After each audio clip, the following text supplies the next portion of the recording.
Eliana, tenho 51 anos. Portanto, a história da Eliana, o primeiro testemunho que vem no livro. Portanto, os testemunhos são há uns que são um bocadinho grandes, nomeadamente o último, mas eu também resolvi porque dá algumas pistas para conhecermos como é que o demónio trabalha, os agentes do demónio trabalham.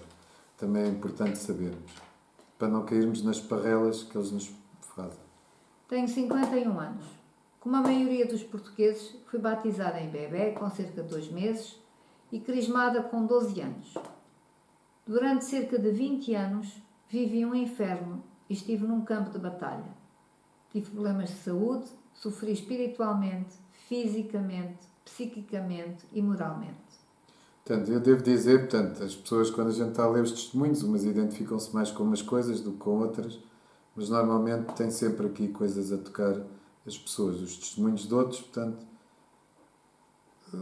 também nos aconteceram muitas coisas semelhantes a nós. Tinha os seguintes sintomas: enjoos, vômitos, arritmias, palpitações na cabeça, medos por vezes irracionais e pesadelos, muitos sonhos bizarros e invulgares do além com Satanás e seus demónios, insónias, agitação e ataques de pânico, crises de falta de ar, depressão profunda, entre outros. Cheguei a sentir ser violada por demónios. Quando eu ia a funerais, ficava de rastos. Além dos problemas de saúde, sofri de estagnação financeira e a minha carreira profissional esteve parada. E gastei muito dinheiro no oculto. Fui a vários médicos, fiz exames e análises e tudo dava normal. Os medicamentos, ansiolíticos, antidepressivos, etc., não tinham efeito sobre mim. Por vezes até tinham uma resposta estranha, pois em vez de melhorar, ficava pior. Segundo os médicos, a minha reação aos medicamentos era atípica. Hoje sei o porquê. Porque o meu problema não era físico, mas espiritual. Pedi ajuda ao meu pároco e a outros sacerdotes religiosos. Uns disseram-me que não estava boa da cabeça para ir ao médico. Outros mandaram-me rezar o terço e ir à missa, que as coisas passavam. Mas não passaram. Pelo contrário, quando estava na missa ou num ambiente onde se rezava, sentia-me muito mal e as pessoas tinham que me acudir. Portanto, está aqui a resposta àquela também. Há cerca de 9 anos consegui uma sessão no padre Duarte Lara. O senhor padre fez-me um exorcismo, mas o demónio escondeu-se e eu não me manifestei. Pelo contrário, outras pessoas que lá estavam comigo foram rezadas e manifestaram-se todas. Ele disse-me que o meu problema não era um problema espiritual e por isso não me recebeu mais. Depois participei 3 vezes no grupo de oração do padre Lara, em Lamego, e houve novamente pessoas que se manifestaram, mas eu nunca manifestei. Nessa altura, fui também a um leigo em Fátima, pois diziam que ele tinha o carisma da libertação. Rezou por mim, mas nada aconteceu, pelo que nunca mais lá fui. Todos me disseram que o meu problema era psicológico e por essa razão também andei em vários psicólogos. Só que cada vez me sentia pior e pensei várias vezes no suicídio porque não via solução para o meu problema, pois as pessoas não acreditavam em mim e supostamente era doida. Portanto, quando as pessoas chegam a pensar no suicídio, portanto, é que a situação é muito grave mesmo. No Instagram do padre Duarte Lara, vi que havia um retiro de cura e libertação com o professor João Silva Dias. Como era o padre Duarte que divulgava, pensei que era uma coisa boa. E fui a esse retiro com umas amigas, mas apenas estive presente no sábado. No sábado à tarde, houve oração de renúncia e libertação. E pela primeira vez manifestei-me possuída pelo demónio, pois fui atirada ao chão, aos gritos, cheia de dores. Fiquei em transe sem ter consciência do que se passou. Depois de libertada, sentia-me muito mal, cansada e com tremores por todo o corpo. Mas como as minhas amigas queriam regressar a casa e ainda tínhamos de fazer cerca de 120 km, não pude ficar para ser rezada novamente pelo professor João. A mulher dele, a Dona Teresa, descreveu-me como eu tinha estado no chão. Perguntou-me se tinha tido consciência disso e, perante a minha falta de consciência do meu estado, disse-me que precisavam de falar comigo e que quarta-feira tinha um grupo de oração online. Ficou com o meu contacto, deu-me o link do grupo e deu-me o telefone e o e-mail do professor João, encorajando-me a participar. quarta-feira, participei no grupo de oração online. Nessa noite, o professor João fez uma oração de renúncia e libertação e eu senti-me mesmo muito mal. Portanto, responder àquela e a outros casos. Portanto, não estava na adoração, mas fiz uma oração e ela sentiu-se mal. Pensei que passava, mas não passou. Pelo que comecei a escrever mensagens para o professor João e a telefonar-lhe, desde a 1h30 até às 2h30 da madrugada. Da madrugada até às 2h30 da madrugada. O grupo tinha terminado cerca da meia-noite. Da meia-noite. À 1h30 enviei-lhe um SMS. Estou a sentir muito mal. O meu estômago está a ter muitas contrações. Não quero entrar em pânico. O professor João respondeu-me que não me afligisse, que eram sinais de libertação. Às 2 Pronto, horas... às vezes é preciso compreender isto. Isto é muito importante. As pessoas estão mal, mas é bom. Esse mal é bom. As pessoas sentem-se... Claro, mas sentem-se mal. Porque o mal se sente mal. Porque o mal se sente mal. Portanto, está a ser fustigado, se assim dizemos. Linguagem Às 2 horas da manhã, aflita, escrevi-lhe novamente. O Espírito Santo. Já vomitei, tive diarreia, sinto muito mal. Amanhã não vou conseguir trabalhar. Portanto, foi libertações que ela teve. Se continuar como estou, tenho de ir a uma consulta de urgência. Às 4h29 da manhã, escrevi-lhe novamente. Ainda não consegui dormir, estou muito enjoada. Necessito muito da vossa oração.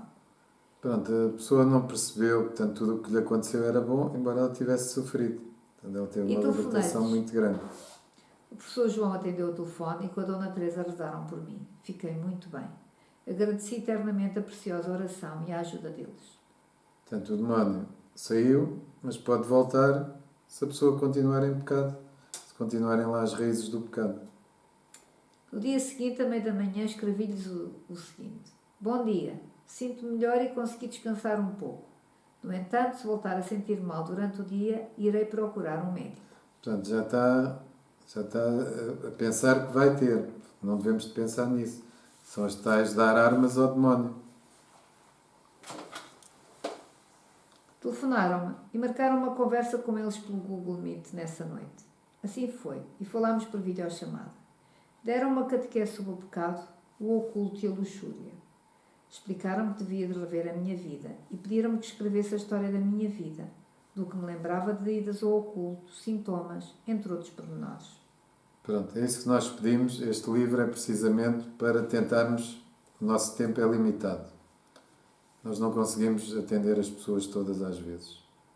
E por isso este livro serve para isso, para as pessoas tomarem noção. Pode ser que as ajude a já trazerem as histórias mais bem encaminhadas para nós podermos aconselhá-las melhor e ajudá-las melhor. Escrevi ao professor João o primeiro e-mail, com locais do oculto onde tinha ido, e também alguns episódios marcantes da minha vida.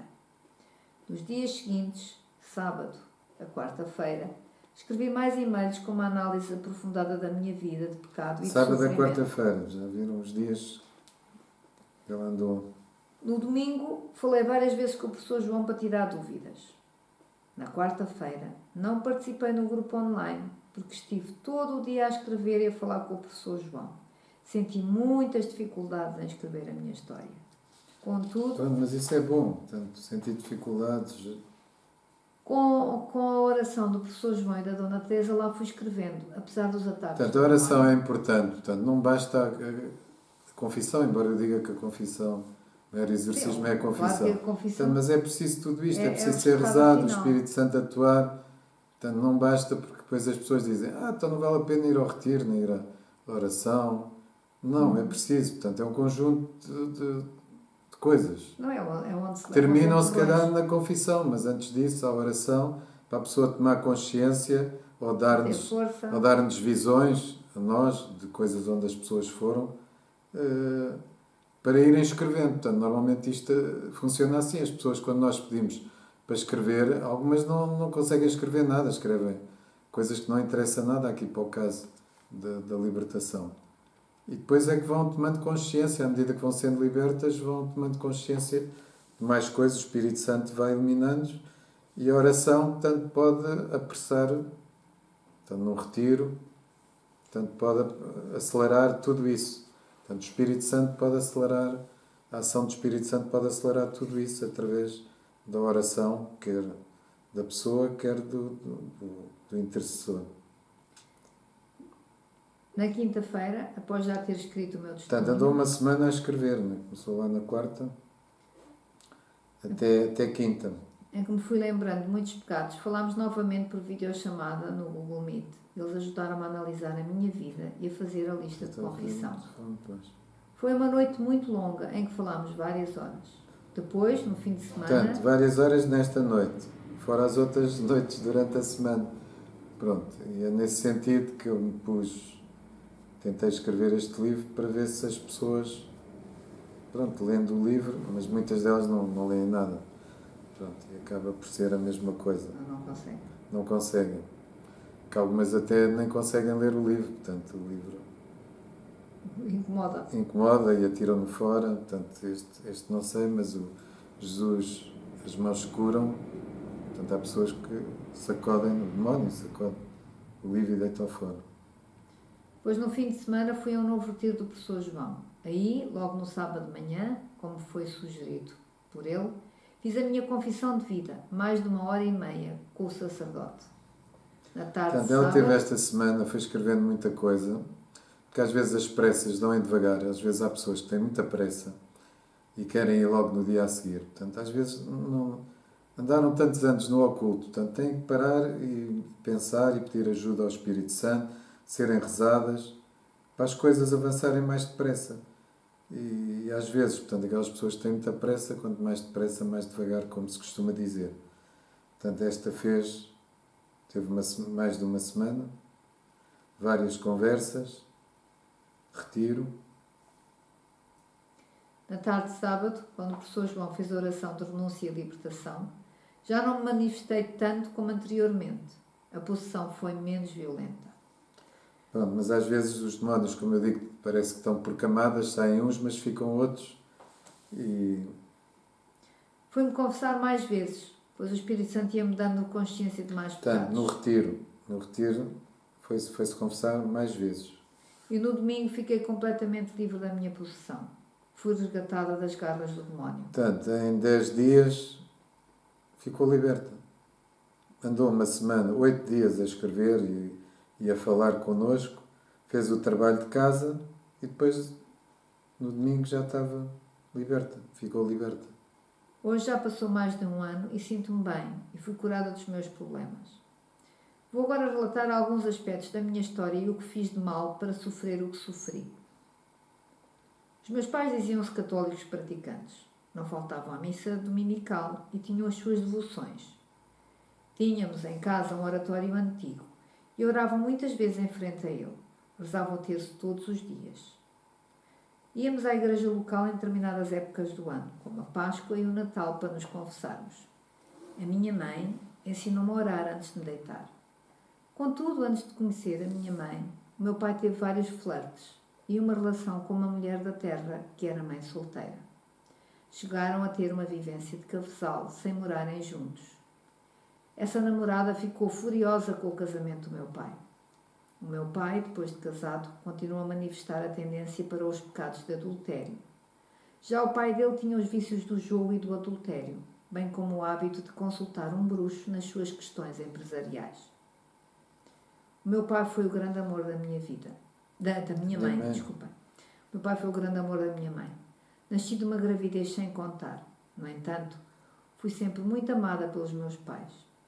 A minha mãe e a mãe dela costumavam ir a benzedeiras quando havia problemas de saúde, familiares, profissionais ou de maus olhados. Talvez me tenham levado na minha infância a uma dessas benzedeiras, pois quando eu era pequena tinha medo de atravessar o corredor e para o atravessar ligava sempre as luzes e corria para o quarto. Não me lembro de ter tido algum contacto com o oculto durante a infância e ao longo da minha adolescência, a não ser aos 15 a 6 anos, quando encontrei em casa um livro de tarot do meu irmão que despertou a minha curiosidade. Li algumas partes desse livro e comecei a utilizar um baralho de cartas comum para estas práticas de adivinhação, comigo mesmo e com uma amiga. Comigo mesma? E com uma amiga. Lia livros de fadas e bruxas e ficava fascinada com eles. O sobrenatural sempre me atraiu. Cheguei também, nessa altura, a ver revistas pornográficas dos meus irmãos e mostrei-as a uma colega de escola. Comecei a ler horóscopos em revistas juvenis, bem conhecidas nessa época. Gostava muito de filmes de terror e de fantasmas. Quase todos os fins de semana via estes filmes. O meu ingresso na universidade mudou radicalmente a minha relação com Deus e a Igreja. O meu racionalismo começou a aumentar cada vez mais. Fiquei fascinada pela aprendizagem na universidade, especialmente nas áreas da literatura, história e filosofia. Ainda me recordo do meu fascínio pela afirmação do revolucionário Thomas Paine. My mind is my own church. A minha mente é a minha igreja. Comecei a endeusar o poder da mente humana, que tem muitos recursos e cria grandes personalidades da história, do conhecimento, da arte e da literatura. Começou nesta fase a minha revolução iluminista. O ser humano divinizado passou a ser o meu centro e, consequentemente, passei a estar menos focada em Deus, em Jesus e em Nossa Senhora. Comecei também a lidar com pessoas ligadas ao mundo esotérico e do oculto. O meu interesse por rapazes tornou-se cada vez maior e as causas do coração começaram a invadir-me. Recordo-me de uma vizinha ter-me convidado para ir com ela a uma vidente ou bruxa, pois estava a ter problemas com o namorado. Fiquei dentro do carro e ela entrou sozinha na casa dessa senhora. No final, tive curiosidade de saber se a relação dela ia correr bem. Fui continuando a ler horóscopos nas revistas e gostava muito de ver filmes de terror. Eu aqui na história, desculpa lá, aqui na história tens da... que usar o teu livro, começaste a usar o meu. Aqui na história da... Sim, mas agora lês tudo. Da senhora, da rapariga que não entrou, ficou no carro, mas depois quis saber, ou seja, ela interessou-se pelo assunto. Fiquei dentro do carro e ela entrou sozinha na casa dessa senhora. No final, tive curiosidade de saber se a relação dela ia correr bem. Portanto, é o tal bocado da curiosidade. Ou seja, ela teve que confessar isto. Não foi ela que entrou, não foi ela que foi fazer as perguntas, não foi ela que se contaminou diretamente, mas depois, quando a amiga veio, ela interessou-se pelo assunto e acreditou na resposta. E além disso, foi com ela até lá. E, portanto, ela teve que confessar também esta parte. Fui continuando a ler horóscopos nas revistas e gostava muito de ver filmes de terror. O meu interesse pelo mundo sobrenatural e do oculto foi se expandindo cada vez mais. Agradavam-me as feiras do oculto, as barraquinhas esotéricas dos centros comerciais.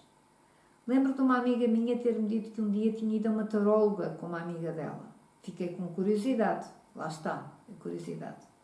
E desejei fazer o mesmo, pois tinha alguns amores platónicos. Esta minha amiga estava também muito ligada a práticas da nova era, budismo e hinduísmo. Essas espiritualidades eram apresentadas como divinas e inofensivas. Portanto, a amiga ia falando destas do budismo, do hinduísmo, práticas da nova era, e ia conquistando, porque ia dizendo que não tinha problema nenhum e que eram também muito divinas, etc., com certeza paralelas à religião católica, e ela ia caindo por aí. No meu estágio curricular, o grupo de estágio era constituído por mim e mais outras duas colegas. Aquele grupo foi a pior decisão da minha vida. Que é o que vamos ver agora. Então, normalmente as coisas agravam-se na faculdade. Porque nós começamos a ouvir muita coisa. A ouvir muita coisa e achar que a inteligência e tudo isto é muito mais importante e que estas pessoas com estas teorias afastamos da igreja. São muito mais importantes do que aquilo que aprendemos sobre Deus, etc. Nomeadamente as pessoas que vêm da província para a cidade. Vá. Aquele grupo foi a pior decisão da minha vida. Uma das colegas, a Ana, nome fictício, era muito popular, uma vez que era muito inteligente, comunicativa, empática e namoradeira. Pelo contrário, eu fui sempre tímida e reservada.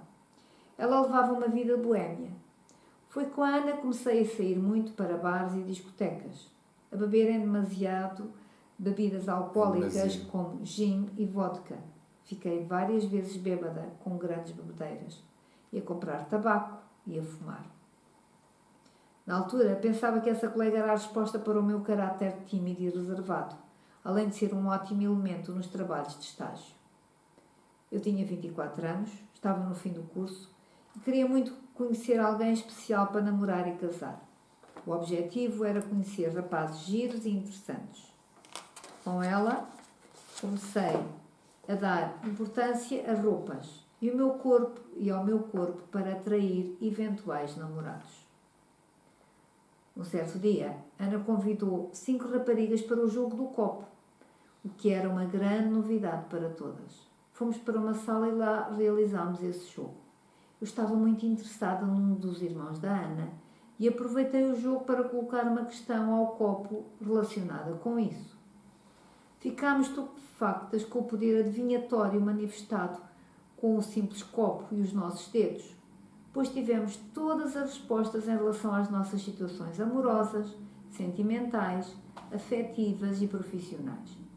Não tinha palavras para descrever o que vi. Fiquei fascinada.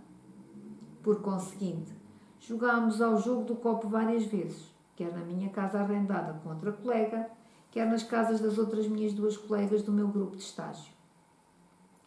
O meu fascínio pelo jogo do copo, respostas e revelações era tão grande que joguei também o jogo do copo sozinha, na casa dos meus pais. Portanto, como o demónio nos consegue fascinar e no fundo ela foi-se enterrando cada vez mais no jogo do copo, que a base do jogo do copo é o espiritismo. Portanto, fazem uma oração e o copo mexe sozinho através da ação dos espíritos. E, portanto, e até responde lá às perguntas, etc. Como o mal tem este poder de nos fascinar e prender. Não me empenhei devidamente no meu estágio, saía muito para bares e discotecas, especialmente com a Ana, e era nesses lugares que eu conhecia rapazes. Bebia muito álcool para ficar mais extrovertida e sem inibições. Vivia a vida com grande intensidade, como se não houvesse amanhã, e queria a todo o custo arranjar um namorado. Contudo, o único aspecto de força sexual que aconteceu nesse ano foi o meu primeiro beijo linguado e apalpanços com um rapaz que eu conheci numa discoteca, à porta da minha casa. Esta minha amizade com a Ana reconheço hoje que foi muito prejudicial para mim, quer na área do ocultismo, espiritismo, quer a nível da libertinagem e dos pecados contra a pureza.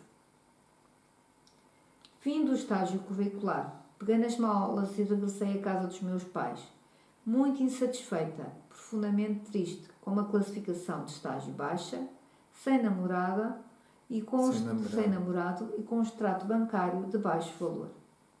A partir desse ano de estágio, a minha participação na missa dominical e no confessionário foi ficando cada vez mais reduzida, pois a minha fé esfriou-se. Arranjava pretextos para não ir à missa dominical e não tinha tempo para rezar. Sentia que a igreja estava ultrapassada e que devia adaptar-se a esses novos tempos de vidas sociais agitadas. Hoje sei que a vida de pecado nunca traz felicidade, nem prosperidade, e vai esfriando a nossa fé, afastando-nos dos sacramentos. Paralelamente a este facto, a minha vida social ia aumentando. O meu grupo de amigos, rapazes e raparigas, estava cada vez maior, devido às apresentações que fazíamos uns aos outros. Após o ano de estágio, conheci uma rapariga que também gostava de bares e discotecas. Tornámos-nos amigas. Um dia contou-me em segredo que estava grávida de um namorado e pensava em abortar. Eu, com a minha espiritualidade à altura, não disse que sim nem que não. Fiquei indiferente e ela abortou mesmo. Outra coisa que ela também teve que confessar. Teve que confessar porque não disse à colega para não fazer. Nesta altura comprei uma televisão que coloquei no meu quarto e quando ficava em casa, aos sábados, via filmes pornográficos e masturbava-me sozinha. Achava a masturbação algo normal, do próprio da idade. Por isso, masturbava-me com muita frequência. Mais tarde perdi a minha virgindade. Fiz sexo oral e masturbava-me eu e o meu namorado. 3 vezes fizemos isso por telefone. Para evitar a gravidez, tomava a pílula diariamente, mas uma vez que é assim, me tive de tomar a pílula do dia seguinte, que é abortiva, como diz o ditado popular, que anda à chuva molha-se. Nesta fase da minha vida, o esotérico e o ocultismo foram crescendo na minha vida, devido à partilha entre amigos. Ter um bom namorado que gostasse de nós foi sempre uma questão central e um grande motivo para o recurso a pessoas boas e iluminadas para obtermos uma pseudo-ajuda. De seguida apresento algumas lembranças de contactos com o oculto. Continuava a ler horóscopos e descobri na internet os horóscopos mensais, em inglês, da Susan Miller, que eram textos longos, com muitas informações, que recomendei também à Ana. A amiga convidou-me, e a outra amiga comum, para irmos a uma santinha, uma mulher de voz débil e meiga e com o quarto cheio de quadros e imagens de santos e santas, mas que se dedicava a práticas ocultistas, pois é uma falsa vidente. Entramos as 3 na casa da santinha. Cada uma de nós colocou as suas questões e dúvidas. Fiz-lhe uma pergunta e a senhora disse-me que eu iria ter um namorado e que iria melhorar a minha situação profissional. De facto, tudo isso aconteceu. Arranjei um namorado, mas que foi mau. A santinha olhou para mim e disse-me também que eu era alvo de muita inveja, sem dizer por quem. Esta é uma grande estratégia do inimigo. Diz-nos que sofremos de muita inveja e nós então perguntamos o que fazer e continuamos enrolados na teia do demónio. E é uma verdade. Portanto, as pessoas, normalmente quando vão às coisas do oculto, aparece sempre esta questão, que há pessoas que têm inveja e a pessoa depois quer saber, logo aí comete pecado e começa a responder a essa inveja com práticas do oculto. Outras das minhas amigas falaram-me de uma boa taróloga. Encontrei o seu endereço, fui ter com ela sozinha por causa de um namoro que tinha começado. Eu gostava muito do rapaz e queria ter uma relação séria com ele, mas não sabia se a intenção dele era a mesma. A resposta agradou-me. Gostei muito da senhora que já tinha netos, era muito simpática e educada. Portanto, recomendei a 3 amigas e a uma colega de serviço que foram também ter consultas com ela. Portanto, vários pecados. Portanto, ela foi, recomendou a outras para as pessoas irem à tal senhora que era taróloga.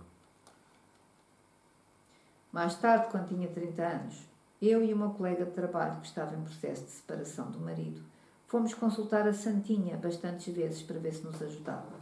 Levámos fotos do marido dela que foram rezadas e coloquei-lhe também os meus problemas amorosos e profissionais, se ia ser promovida e ganhar mais. Como os nossos problemas não se estavam a resolver, a santinha mencionou que iria estar com uma mãe de santo, uma espírita do Brasil, que segundo ela tinha muito poder. Pediu à minha colega que trouxesse roupas usadas do marido.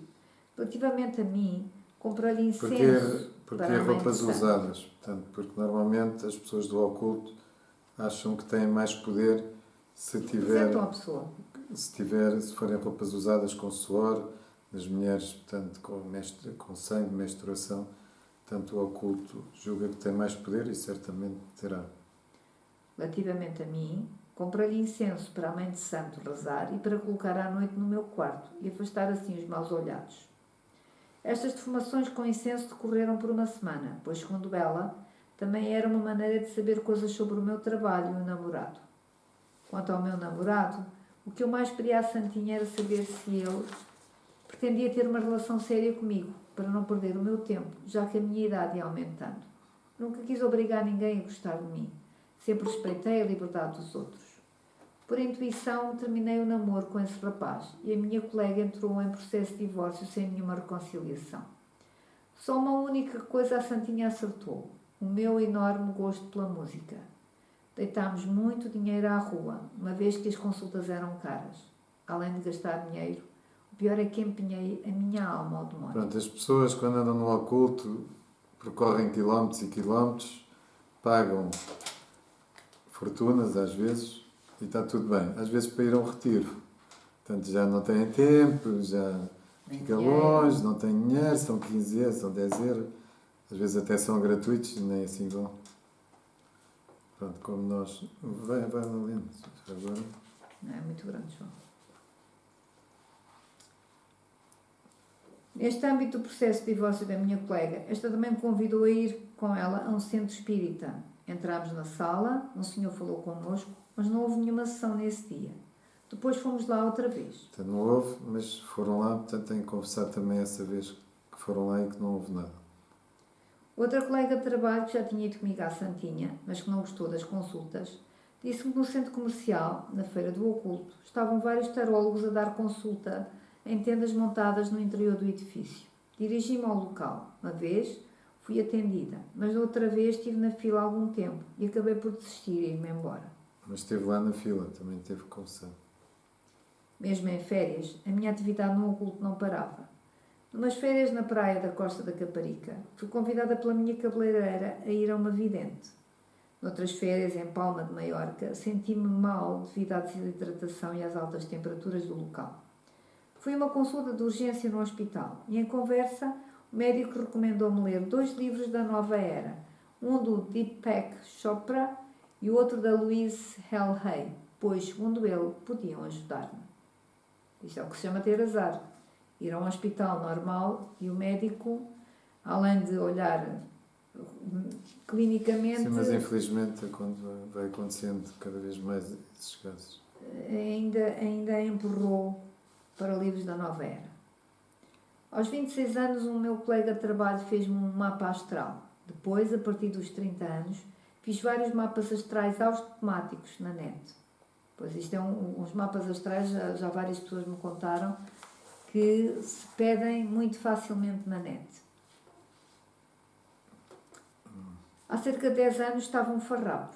Comecei a aproximar-me da igreja. No entanto, ouvi falar do yoga como uma coisa muito boa para relaxar e para o alívio e até cura de doenças. Comecei a fazer yoga uma vez por semana.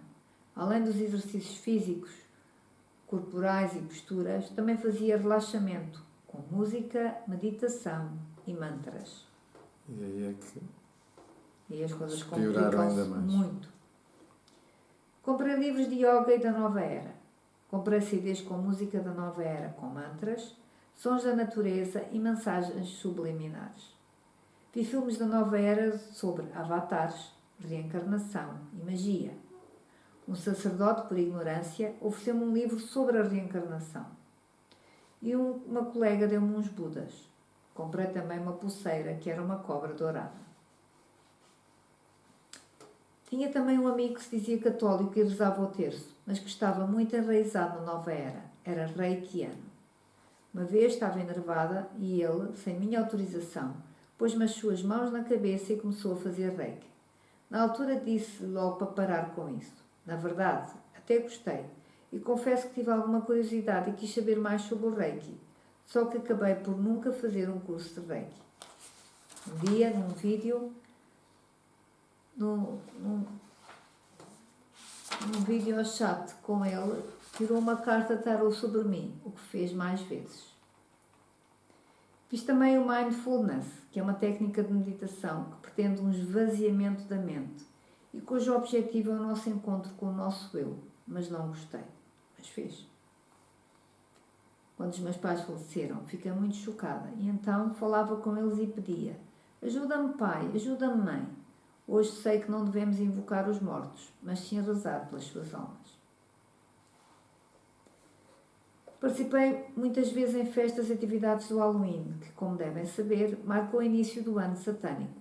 Nelas, fantasiava-me sempre de personagens do oculto, como de bruxa, por exemplo. Cheguei a participar num júri de escolha das melhores fantasias no meu trabalho. Nessas noites via sempre filmes de terror. Cheguei também a ir a uma discoteca nesse dia. Uma amiga também me ofereceu uma bruxinha de Santiago de Compostela.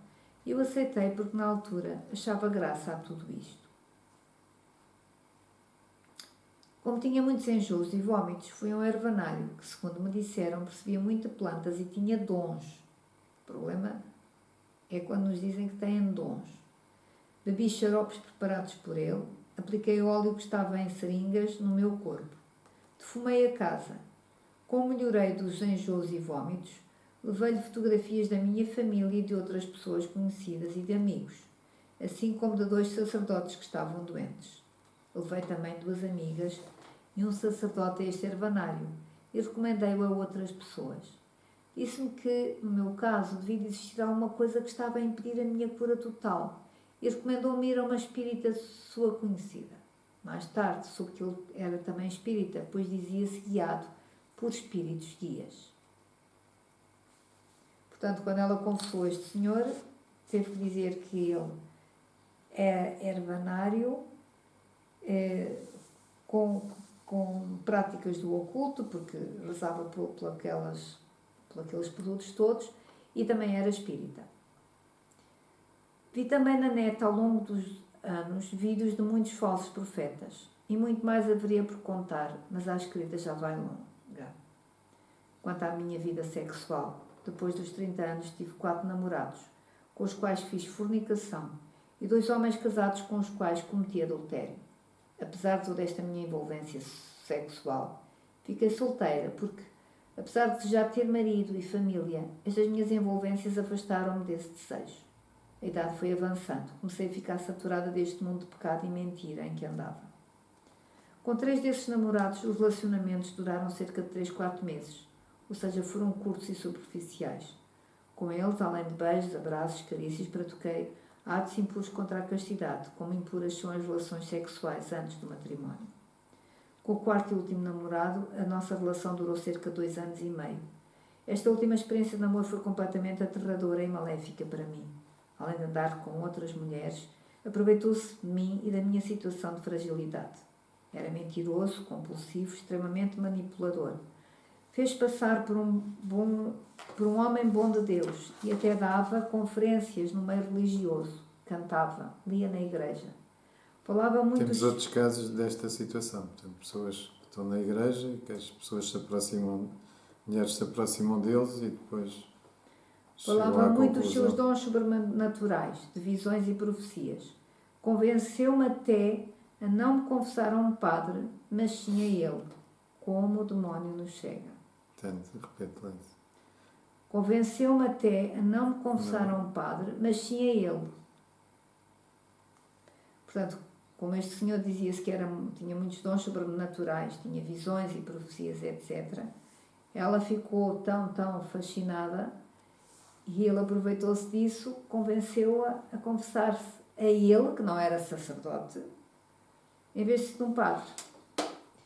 Ele lidava como ela com diz o depois, oculto. como o demónio nos chega. Ele lidava com o oculto. Era espírita e fazia tarô. Vivia um inferno na terra quando estava com ele.